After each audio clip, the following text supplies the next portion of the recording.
एका राजानं गावात दौंडी दिली आणि सांगितलं की जो कोणी न संपणारी गोष्ट सांगन त्याला अर्ध राज्य बक्षीस द्यायचं.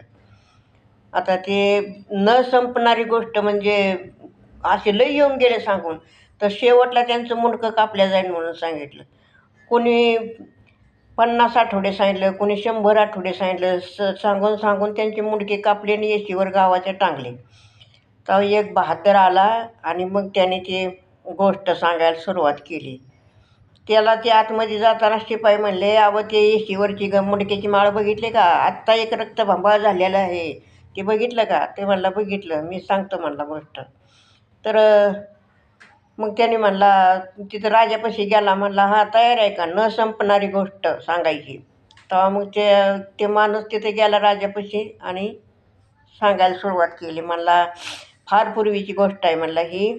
आणि एक राजा होता, त्याच्या नगरात एक शेतकरी होता. त्या शेतकऱ्याने त्याची शेती भरपूर होती, लई शेती होती. मग त्याने काय केलं, त्याला ती जाणवलं की पुढं आता 12 वर्ष दुष्काळ पडणार आहे. मग 12 वर्ष दुष्काळ पडणार आहे म्हणून त्याने सगळ्या शेतात ज्वारीच पेरली आणि ती ज्वारी ते कोठार गच्च भरून ठेवलं. मोठंच्या मोठं कोठार गच्च भरून ठेवलं ती ज्वारीने आणि त्याला ते सगळं बंदिस्त करून ठेवलं. आता 12 वर्ष पुरलं पाहिजे ना ती ज्वारी. तेव्हा मग ते म्हणला ते त्या कोठारातून फक्त एक चिमणीच जाईन आतमध्ये, एवढंच त्याला ते होल होतं कोपऱ्यात. मग त्या राजाला असं सांगितलं, गोष्ट सांगितली बरं का राजाला ही. त्या शेतकऱ्याने ते धान्य गोळा करून ठेवलं सगळं त्या कोठारात आणि मग ते एक होल होतं, त्याच्यातून आतमध्ये एक चिमणी गेली. तिनं एक दाणा घेतला, भुर्र दिशेनं उडून गेली. राजा म्हणला पुढं.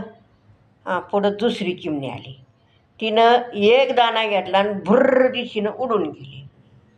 बरं पुढं काय, मग तिसरी चिमणी आली आणि तिनं बी एक दाणा घेतला आणि भुर्र दिशेनं उडून गेली.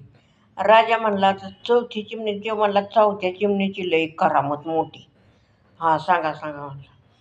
चौथी चिमणी आली, तिनं बी एक दाणा घेतला आणि भुर्र दिशेनं उडून गेली. राजा म्हणला आता ही कोठार कधी संपायचं एक एक दाणा घेतल्यावर?